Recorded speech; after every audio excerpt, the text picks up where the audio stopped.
alam dunia beki keeng loba jalma nu malaweng nu doraka beki anteng kana ibadah temayang urang nyaritakeun doa ngan ngahaja teu ditendenan ayat heula lantaran ayatna engke aya khusus deui abe fotokopi laku fotokopi deui ge ieu mah khusus doa jika halal saksi amrum doyikun dimana ente kahiji jelema perkara anu rupek nu sulit kasulitan dunia kasulitan agama pokona mah loba kasulitan lah mun ditafsir mah kreditan hayang gerak kabayar di pabrik hayang ulah digusar geser kecuali ditaekeun jabatan anak kitu keneh ngawarung ulah nombokan nu encan laku supaya lalaku eta kan kasulitan can laku ge sarua bae umur geus 40 tahun can aya nu negor-negor sarua ieu ge sulit gede bae lobalah kasulitan teh anak teu narurut sulit jasa luar biasa hayang kawin deui nu kolot galak iya jadi dua pohara jasa ieu mah loba kasulitan maka yafiku asabi ayadihil yumna kepelkeun ramo nu katuhu nalika mulai ngadoa kepelkeun ieu teh ieu mah ulah sabeula bae nu katuhu engke dibuka sumayab tahuha bi kalimatillah haula wala quwata illa billahil aliyil pas macalah haulana buka duana ya Allahumma lak raipet pereupkeun teh asal ulah aya musuh di hareup mun aya musuh pajar nang tangan nih tapi asana musuh geus sieun Allahumma lakal hamdu wa minkal faraju wa ilaikal mustaka wa bikal musta'an wa la hawla tabukat wa la hawla wa la quwata illa billahil aliyyil azim wa nasta'inuka ala fasadin fina wa nas'aluka salaha amrina kullihi ya arhamar rahimin walhamdulillahi rabbil alamin. Pendek doana tapi iyalah doa nusuk dilanggengkeun dibaca ku Kangjeng Nabi Khadir alaihi salam.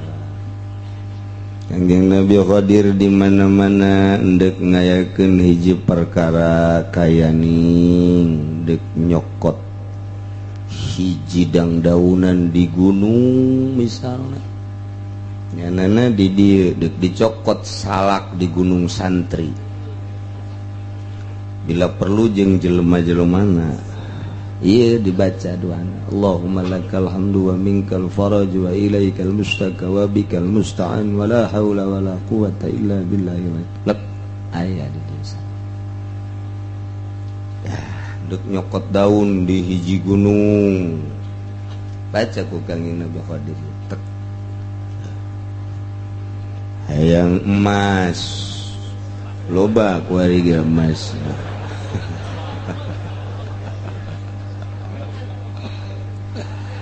Tapi doa teh luar biasa.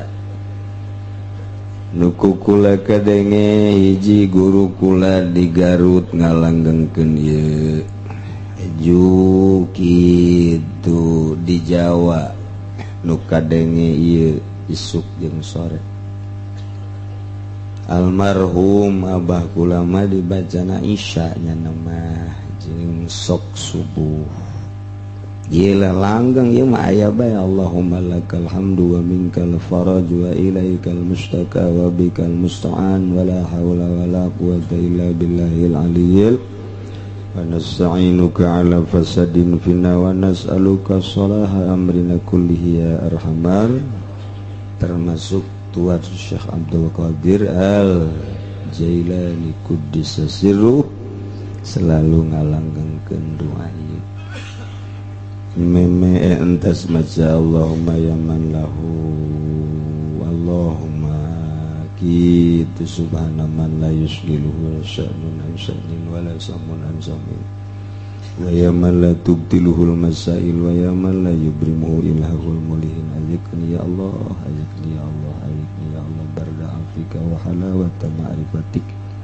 Eta doa ti Kangjeng Nabi Qadir dilanggengkeun ku tuan Syekh Abdul Qadir Al Jailani. Nah, maka anjeunna nyarita babari cenah hayang kapangijeng Kangjeng Nabi Qadir mah ieu bae baca cik tuan Syekh.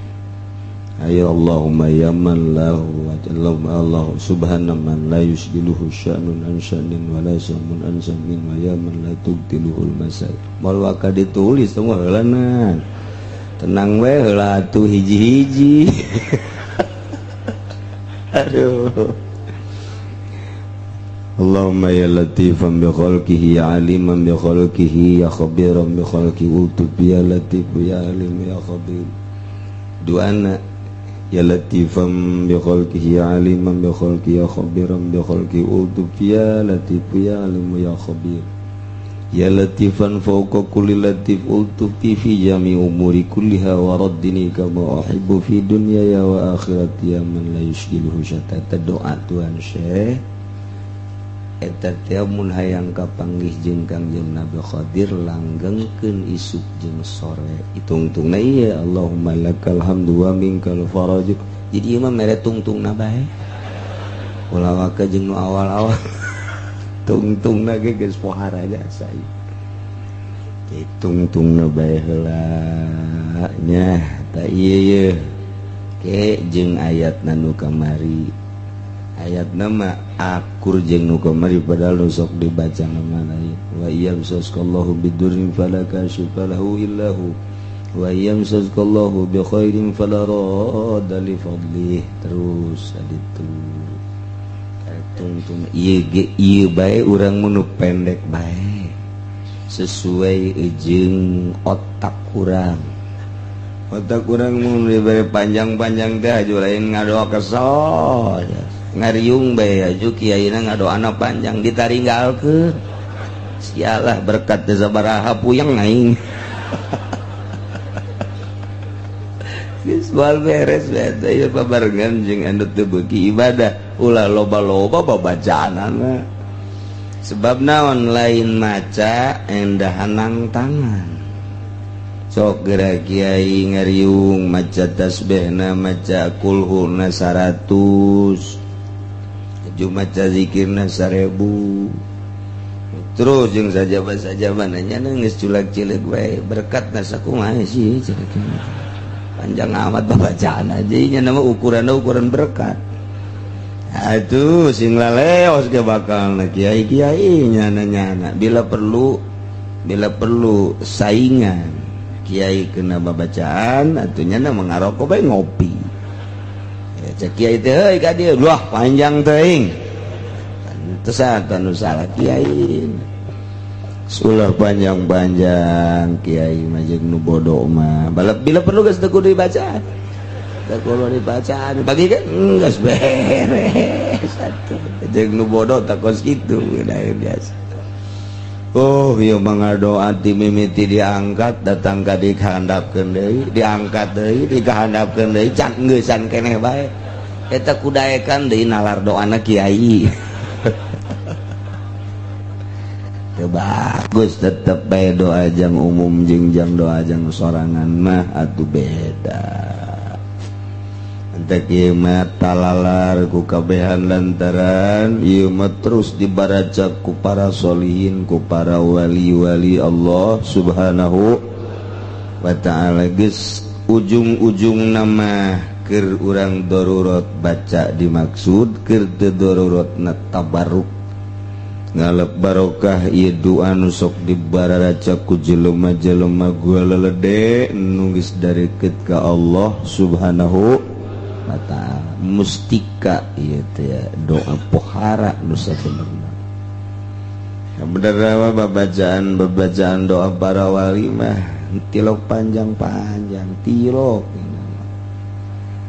keur mapatkeun teh tilok panjang-panjang geus cukup sakit. Allahumma lakal hamdu wa minkal faraju. He Allah tetep ka Gusti ari sadaya puji sadayana nu Gusti, wa minkal faraju jeung eta ti Gusti kabungahan, kauntungan, kajembaran, kabahagiaan. Atu wa ilaikal mustaka ka Gusti wungkul tempat cacarita mah jeung tempat caritakeun isi kandungan hati, curhat. Mustaka tempat curhat. Wabikal mustanjing ke Gusti wungkul tempat pitulung Gusti mah paranti na sok nulungan teu eueuh nu bisa nulungan iwah ti Gusti.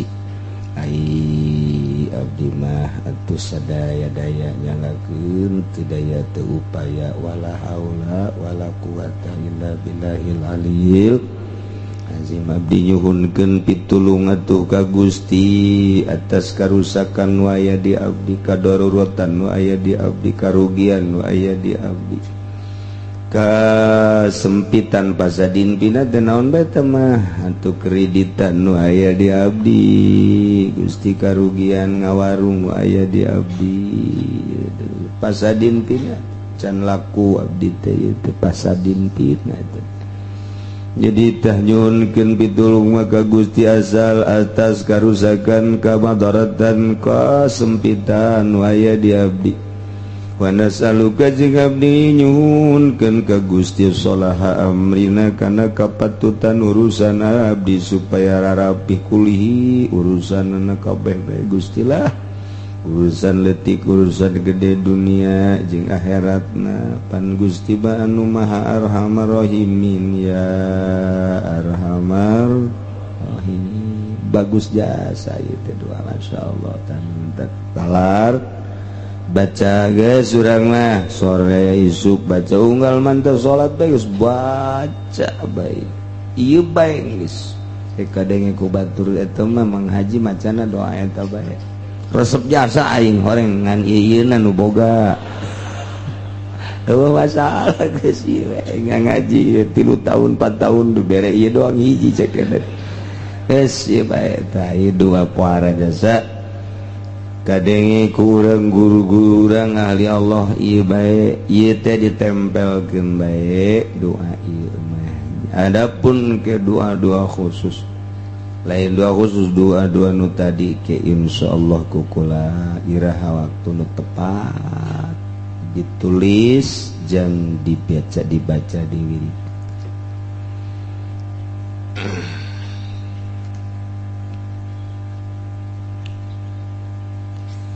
Wala yaru qatslu murtadin bizimin urutkeun cegal azhar eta kudu dipaehan jelema murtad bizimin sabab maehan kafir zimi jelema murtad dia jelema muslim anu kaluar tina kaislamanana ngaranna murtad. Intaqala min islamin ila kufrin, pindah agama ti agama bener nu diridoan ku Gusti pindah ka agama anu sasar anu sesat. aya nu pindah ka Katolik, aya nu pindah ka Kristen, aya nu pindah ka Protestan, ka Buddha, ka Hindu. Na'udzubillah min dzalik wa min dzalik. Tapi di akhir zaman mah pipindaheun agama teh ambalaya. Ambalaya lantaran pergaulan kabawa ku babaturan nu agamana Kristen, kabawa ku babaturan anu agamana Katolik, hanya sekedar mempertahankan jabatan, mempertahankan cinta, mempertahankan pergaulan, wani nyoplokkeun agama nu bener. Na'udzubillah min. Dongeng dua insan saling menyinta lantaran nu dicintaina agamana Kristen. Ketika diajak ke pelaminan tak pelamunan tatanya nanti nuntut supaya asup ke agama Kristen karena cinta jasa lah aing mah kajen teuing asup Kristen teh nu penting aing embung pisah jeung si eta. Masya Allah, dituker agama hakikatna sorga jeung cinta makhluk. Rugi jasa lain setik di Indonesia teh, lain setik hiji karena jabatan jeung kedudukan baik di instansi maupun di pabrik dipake kadeudeung jeung kanyaah ku big bossna. Panggilahnya na diberi kedudukan anu luar biasa moyah mayeh urusan dunia, nu penting asup Kristen lantaran hayang tambah-tambah kemewahan, mobil geus boga supaya naik mobilna, supaya imah leuwih mewah jeung sajabana, perhitunganana indah jasa hirup teh teu ngitung-ngitung ke kumaha geus maot. Persot asup agama kafir. Na'udzubillah min. Loba deui nu kasusahan sulit dahar teang ku Kristen bere saleter dua letter terus saleter dua letter terus jeung supermina.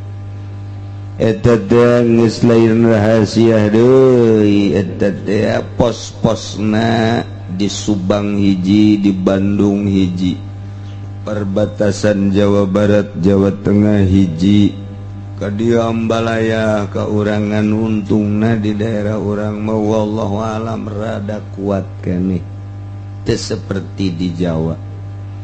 Triliunan dana nu disebarkeun untuk daerah Jakarta, Tangerang, Serang, Pandeglang, tapi hasilna minim. Alhamdulillah, karena kitu nama meureun berkat perjuangan para wali Allah, terutama Sultan Banten jeung para wali-wali Allah nu aya di Jakarta dan sekitar. Hiji dua lah. Tapi orang ngadenge di Lampung mah deui ngeri jasa. Aya ustad magahan ngaji, kemudian kesulitan didatanganlah ku pastur, disumbang dengan kilat kiai na ustadna jeung murid-muridna arasup Kristen. Kitulah dongeng pergantian jeung perpindahan agama. Lain tengarti panta ustad teh paham nyana, tapi ketika Allah nyabut mah hidayahna atuh teu daya teu upah. Masya Allah, Masya Allah.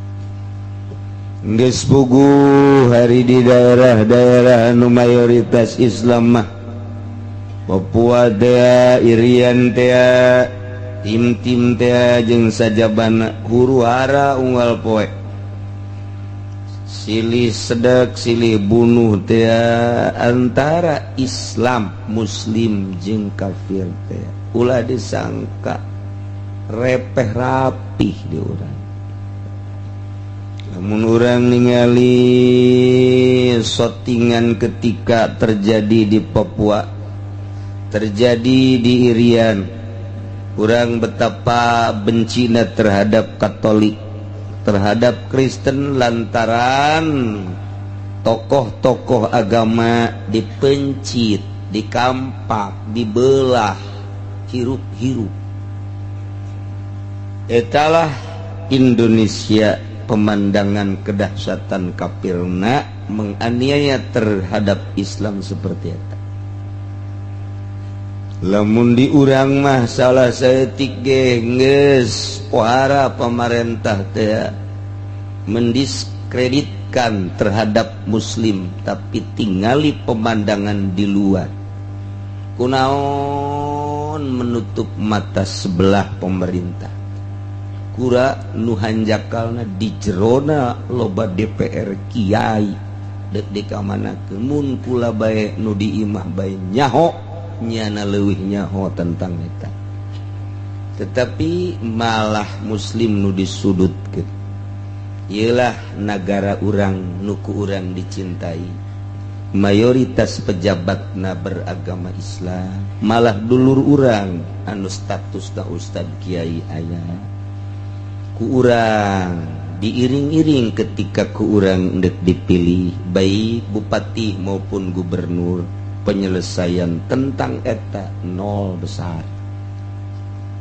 gementak tinggal di toel doang masyarakat hudang huru ujian ulah dikira geus capek nahanan untung we kiai-kiaina masih keneh nurani na dipake sobar bae urang ngadoa bae lamun kieu bae memeh kafir asana bupatina heula dipencit memeh ka kafirna DPR-na heula asana disate ku masyarakat karak kaditu jaka ukur jasa Kristen teh jeung Islam di urang korban teh misalna 100 nyedek kanyana dinyana mah beak kabeh tapi nu diperhitungkeun teh lain dalam negeri lantaran ieu benang merahna Kristen maka ditu emrik da siapa atuh diketos bae teh emrik atuh jadi teu sambarangan boro-boro Noel Kristen jeung Katolik kakarak Noel agama LDII kakarak agama Islam Ahmadiyah hubunganna nangis pohara turun aja asana bom ti Amerika ka urang kok urang teu berdaya nagara urangna dicekelan ku Amerika urang mah kos wayang dimaenkeun ku nya urang nu teu boga kepentingan inggis jeung ngeri isin jasa jeung perih menang memperjuangkan bapak kolot urang menang memperjuangkan uyut urang nu teu puguh kuburanana wallahu alam di mana disate ku Belanda disate ku Jepang hanya untuk merdeka Indonesia supaya bangsa Indonesia teh ieu teh tentrem istiqlal mandiri hirupna berjuanglah bapak kolot urang baheula uyut urang baheula dipaksa titah nyeun jalan rodi urang kuari menikmati ki Serang ka Jakarta terus ke Bogor terus urang ka Ciamis Jawa hasil bapak kolot urang baheula dipaksa ku Belanda terus diteruskeun ku urang jalan kereta api dan lain sebagainya usirlah Belanda. Alhamdulillah urang mun inget baheula uyut urang di mana kuburanna wallahu alam hanya untuk merdeka nini urang di mana wallahu alam dongeng murtil teh masih terngiang-ngiang di ceuli dongeng kitu indit ti lembur mawa buntelan teh masih terngiang-ngiang diceli. Tetapi pergeseran kuari dek Masya Allah ketika negara Nusaki makmurna hasil negara luar biasa, gali seti keluar perak, digali seti keluar emas, digali seti keluar logam dan lain sebagainya. Nikmati atuh ku urang, produksi atuh ku urang mantak naon dialihkeun ka Amerika. Dek teu peurih kumaha bagi jelema nu teu boga kepentingan di hatena. Neuleunong-nong sagede kieu di dieu hayang bupati nu aya di dieu naon ieu ngaranna? Nong-nong. Nah, camat geus sagede kieu aya kan? Balok di dieu tah. Bagi nu inget ka ditu sia nu ngarusak negara aing. Goblok di jero hatena pasti. Turunan-turunan kiai se-Indonesia anu baheula bapakna ilu berdaulat, turunan-turunan tokoh nu baheula bapana milu memperjuangkan komo jadi tokoh nasional, di jero dadana seperti aya nyeri neuleuh pejabat-pejabat lantaran nyana teu pernah inget kanu dihadap. Kuari BBM naik, okosna bupati teh, okosna gubernur teh, okosna presiden teh, embung bae disalahkeun. Okosna DPR teh embung disalahkeun. Seperti cuci tangan, tuh itu nu salah mah. Kami mah berpro ke masyarakat. Padahal kula geus caritakeun memehna naik bakal jasa. Ieu mah dipending. Ieu mah hanya sebatas drama antara DPR jeung pemerintah. Pancakula gemanya demo gede-gedean mun eueuh nu ngamodalan teu mungkin. Dimodalan ku saku pamarentah jangsa mendesak bu DPR supaya DPR teh ieu teh menghentikan kenaikan BBM supaya diserahkeunlah ke pemerintah. Geus diserahkeun ku DPR ka pemerintah etalah nu dimaksudna. Jadi Amerika nitah seperti eta ka pemerintah ketika geus diserahkeun ka pemerintah, pemerintahna geus dicekelan ku Amerika, geus ngeunaheun engke mah naik teh kudu bebeja ka DPR ja geus diserahkeun. Geus iraha bae jeung sabaraha bae kumaha pamarentah bae, pamarentahna geus dikaluhan ka dieu.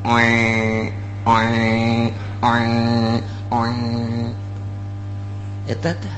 Jadi pemerintah teh sebenarnya mah eneng lepas. Eneng lepas.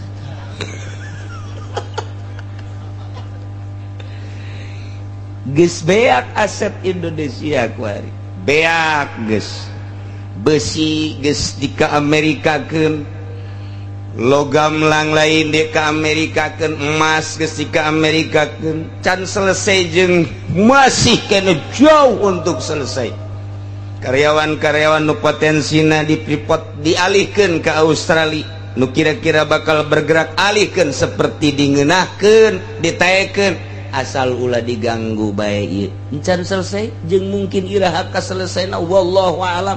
Nu penting mah nyarana bae menikmati hiji-hijina bensin, hiji-hijina minyak anu masih kena dinikmati ku masyarakat, kuari geus hampir transaksi jeung Amerika. Serahkeunlah ke Amerika. Mun hayang nyaho seperti etalah. Nu korban mahasiswa kamari di rumah sakit masih berbaring, nu paeh sekedar paeh jadi tumbal. Ieu aset bangsa deuk di kamana. Bendera nu berkibar di urang Jepang, Amerika, Australia dan lain-lain sebagainya. Bendera Indonesia. Tinggal di toel bae. Dibere ta masyarakat masukan, urang bakal kajual ieu teh. Saurang bae lahir ka dunya lain geus mamawa rahmat jeung fadl, mamawa hutang. Endeu kumaha? Komo ieu mah aki-aki nu geus wisan mah, tah mah hutangna ge geus gede jasa. Cak nya pan aing tilokna hutang. Eta lurah. Cak lurah ya inget teh nyaho, eta camat. cak camat jaingnya teh bupati teh kan itu diri itu inohong di luhur tanda tangan atas nama bangsa Indonesia. Hanya seseorang anu salah memutarkan roda politik jeung perekonomian ngagesleulah bangsa. Tuh mandak tawel yuk orang mau obor ke mana belum naon nu dibelem sia bae bakal dibelem. Ieu tinggal ngadagoan tokoh anu istimewa, tinggal ngadagoan kitu penyelamat bangsa. Mantak ieu harapan urang teh sakedeung deui setahun deui urang teh ieu neuk pemilihan presiden nu kira-kira bakal nyalametkeun bangsa nu mana. Di Golkar nol besar. Harapan Mas. Harapan nama di deuleu Abu Rizal ulah ngomong masyarakat kecil Lapindo urusan. Sabaraha masyarakat anu menangis di Lapindo. Ribuan masyarakat hanya minta dipindahkan kota pernah ndeu kumahanya namun jadi presiden. Tah. Iya P3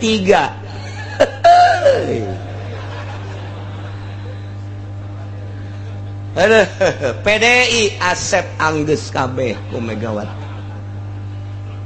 Coba mana ieu Hanura. Masya Allah. Kemudian mana deui tokoh we heula di tokoh Nasdem. Beak pake meulian silet bae.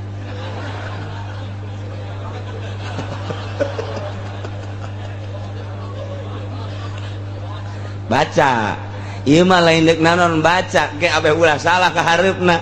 Penyelamat bangsa mana ieu penyelamat bangsa kitu tah di deuleu ieu geus parah jasa Indonesia teh geus masuk 10 besar paling parah di dunia. Mungkin Bali dibikin ke Amerika, mungkin Jakarta nu dibikin pakai mayar hutang, mungkin Pandeglang, mending Pandeglang banyak. Cek orang Pandeglang, Cilongok bae.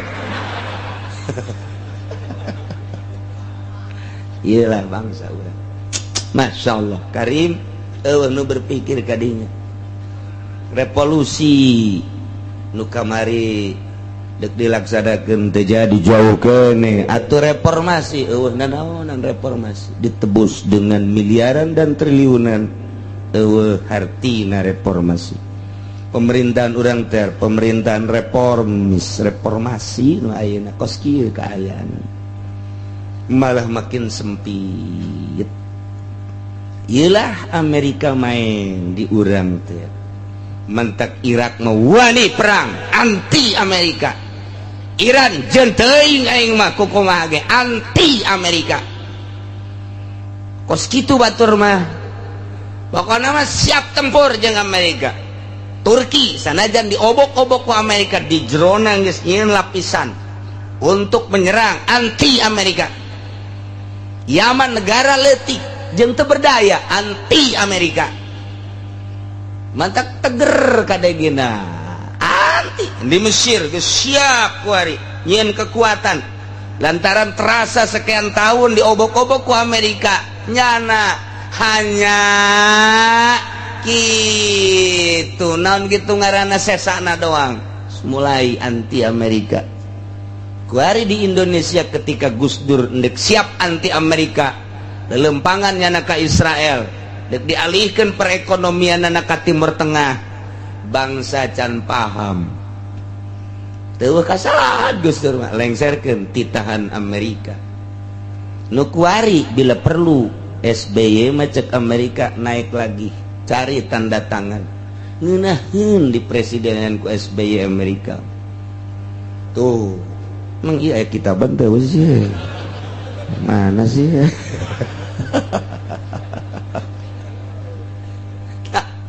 iya kercarita. Nah laluasa jasa nyen gereja unggal kota laluasa jasa kamari ke pemilihan gubernur antara WH jeung Atut geus diplot Atut yang harus menang apapun yang terjadi dan bagaimanapun silahkan uang negara pakai tidak ada berapa targetnya, yang penting menang. Umrohkeun ustad, umrohkeun kiai, beres sekupi jeung mio, penting menang. Sebab naon? Sebab hama anti gereja. Sulit Kristen untuk membangun gereja sebab tidak mau tanda tangan. Anti miras, minuman keras tidak boleh. Orang kafir nyerieun, Kristen nyerieun, padahal mah kafir nu nyeri urang ulah kababawa. Dek ngabangun ceknya nage, saya akan membangun percontohan itu provinsi untuk di Banten akan diperbaiki. Masya Allah, kiaina milu ke Amerika tuh bisa diajak tangkorak kiai goblok bin tolol bin bloon bin siata do nambah naik hendak dele kiai anu ngadukung atut urusan dukung-mendukung bebas degala orang demokrasi, tapi dele sinarna kaditun santri baralik pengajianana makin runtuh pikiranana dibere bingung ku Gusti Allah. Geus loba nu datang ka kula, kok jadi kiai cenah kiai sia tah ngadukung atut ngadukung Amerika. Otak teh ku teu datang pan aing ngomong keur ieu sing hade hanya sekedar ya Allah ya Rabb. Tapi gitulah kudu dikondisikan, datangkan ke MK, mual bisa aja MK nagenges menangkan lalu asalah kuali membuat gereja di mana baiknya nanda tinggal berhadapan dengan masyarakat pemerintahan nama geus logor di gubernur tanda tangan, bupati tanda tangan, sama ditekan supaya tanda tangan, tinggal berhadapan dengan masyarakat. Ketika masyarakatnya siap tanda tangan dengan 1 juta, dengan 5 juta, mungkin kiai mah 200 juta atau diberi mobil, terjadilah bakal gereja. Mentak sing ade masyarakat ulah kitu eleh ku duit mah cokot bae. Tapi ulah tanda tangan tah sial teh ngaranna. Gusti ulah. Naya bakal dibangun Sumarekon kadi pasti aya gereja. Di Serang bakal aya 5 gereja besar. Di Pandeglang bakal aya 5 gereja besar. Ieulah di zaman atut seperti eta. Kiai nu ngadukung kan cenah aya gereja-gereja pan kamari geus dibejaan ku aing. Jeung ku kiai nu sejen kunaon atuh teu ngajeding. Tah teu ngajeding dah. Bahasa kolot sia teu jeding-jeding deui. Mantap ge kitab wayah dibaca, situasi wayah dibaca. Kunaon kamari bergerak mendukung kiai-kiai hiji nu paling istimewa atuh pan dideuleu ku urang tapak-tapak. Jeung nyana mun kukula dibejakeun mah boga guru anu nerus ka ditu kiai anu selalu nyana teh nganasehatan. Ieu mah geus terjadi kahareup da loba gereja bakal kumaha nyana bae gereja ge tinggal berhadapan dengan masyarakat. Ketika masyarakat tanda tangan jadi, ketika masyarakat tanda tangan 40 terjadi. Awas ke masyarakat. Tapi di henteu-henteu ge teh mah planningnya dipaksa terus paksa. Atuh kadituna meureun kumaha Gusti bae ngan kerentul gereja-gereja. Urang inget ka kolot urang engke mah hiji masjid, hiji gereja, kolot urang. Engke mah hiji musola, hiji gereja. Aju dibere embung ngaji urang geus mararaot incu urang meureun gaul jeung Kristen jeung Katolik. Nauzubillah min dzalik. Murtad. Di akhirat urang babarengan jeung guru-guru urang tapi pan meureun naudzubillah min dzalik mun incu urang tergelincir. Tinggalnya na kikiran bae meureun bapak kolot tulungan. Ai siapan bisa ka neraka? Kula mah milu ka gereja atuh bongan sia darah daging hiji ngegelenceng ka ditu. Jalan bayangkeun kadinya mantak wayahna anak incu titah ngararaja moal kataha urusan pembangunan sebab naon kokocoran Amerika na encan ditutup ku pemerintah urang neangan penyelamat bangsa can aya harepan dina 10 tokoh nu diobrolkeun ku para tokoh encan meujeuhna jang nyalametkeun bangsa dimimiti partai nu tadi dicaritakeun dan lain sebagainya tokoh nanggeus maruncul ieu teh can meujeuhna jang nyalametkeun bangsa Indonesia. Mentak inget bae ka Gus Dur, enggak usah ikut dulu kaki Hashim nanti ketika masa transisi. Masa sepi tokoh baru kamu naik. Kuari inget ka Gus Dur, mun kuari Ki Hashim kamari teu milu, kuari nyana naik ujianana 100% jelema bakal milih Ki Hashim. Itulah Gus Dur teh weruh sadurunge winara. Hahaha, kan teu bisa dinasehatan we lantaran nyanana ge sadua aya bergaining. Naon teh bergaining naon?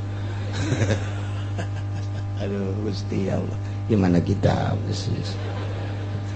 Ya murtad ya pemurtadan Masya Allah karim tapi tetep orang bangsa Indonesia orang lahir di Indonesia orang cinta negara orang ketika aya pejabat anu nakal orang benci kana kanakalanana aya kajelema nama atuh henteu kanakalanana tak benci teh tah nementak saha nu wani noel atuh coba korupsi makin menjadi-jadi di urang teh. Masya Allah. Geus mah korupsi aset dijual. Gusti Allah nu agung. Deuk kumaha bangsa urang. Mentak tokoh nasional nu baheula geus henteu di kitu hormati. Bung Karno na, Bung Hatta na, kemari urang mun ningali perjuangan Ibu Kartini.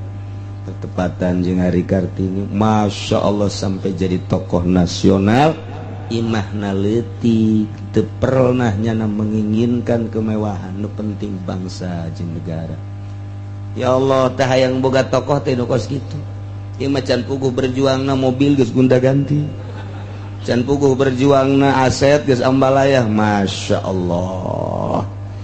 Ya keur carita doang ieu mah hakikat bata emang urang hirup di zaman kos kieu alhamdulillahirabbil sakieu ge urang masikeun bisa ngadengikeun tafsir ngadengikeun urayan ulama fikih anu baleuneuh sanajan urang bari teu mararahakeun ngadenge atuh heula make mahareun teu ja atuh jelema nu ieu kana ieu nu kumpul di majelis ieu nu kumpul di orkes ieu kudu nanya kene ja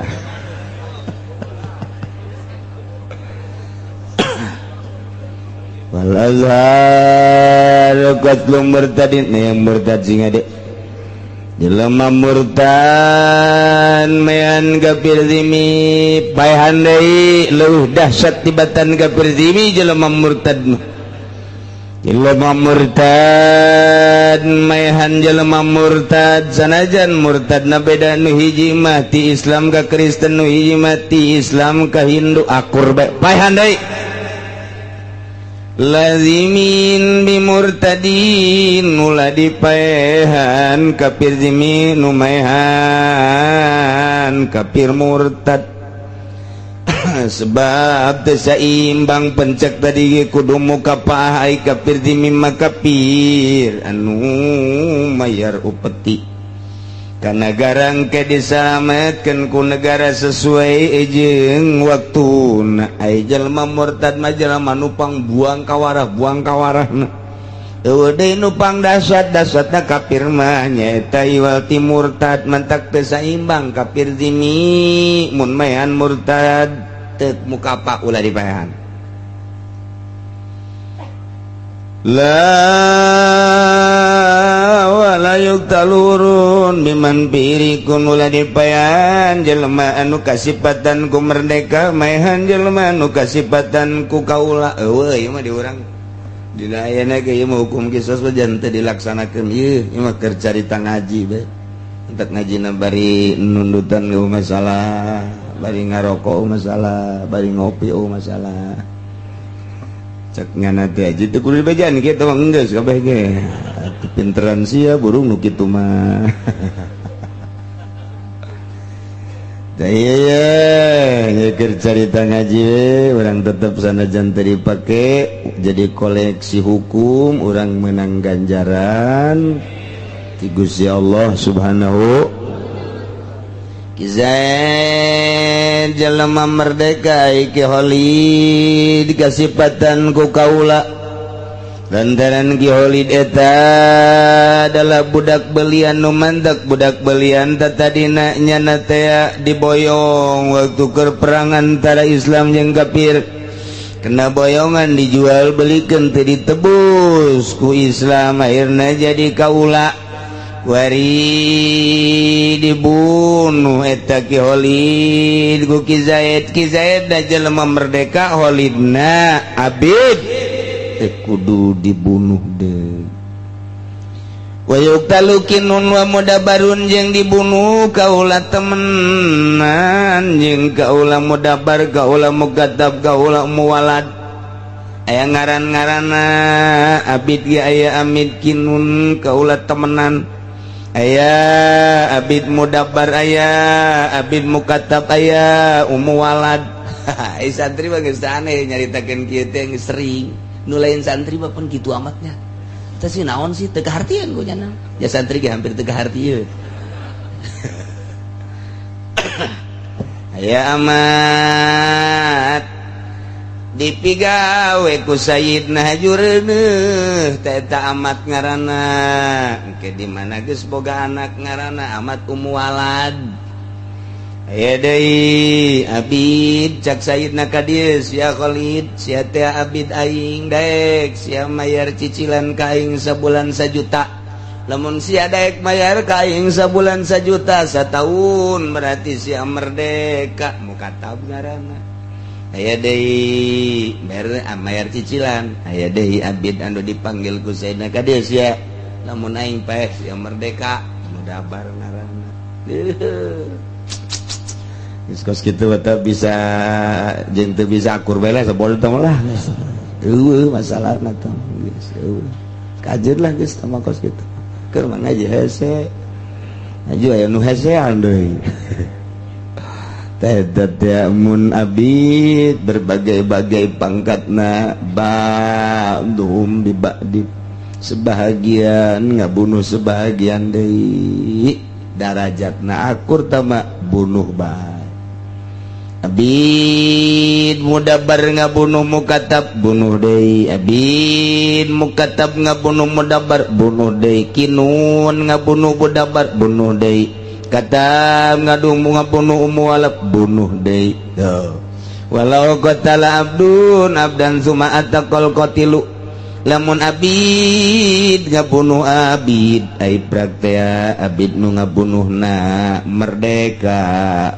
atau anu merdeka nanu dibunuhna bainal jahri wal maut antara keur ditatuan jeung maut nyana ieu merdeka eta bapa kahudusil Islam maka sakumaha anyar Islam bae teu kudu dikumaha-kumaha wa man baduhurun law qatala mislahu laki sosok jeung jelema nu sebagianna merdeka lamun ngabunuh kamisilna deui teu kudu kisos aya abid mubaad ngaranna merdekana karak sawareh eta teh lamun ngabunuh ka bangsana deui teu kudu kisos abid jeung abid wakila ilam tazid huriyatul qatil wajaba tapi cek sakau malamun encan leuwih sifat merdeka nu ngabunuh maka wajib mubaada kapan ai hartina setengah teh 50% setengah baik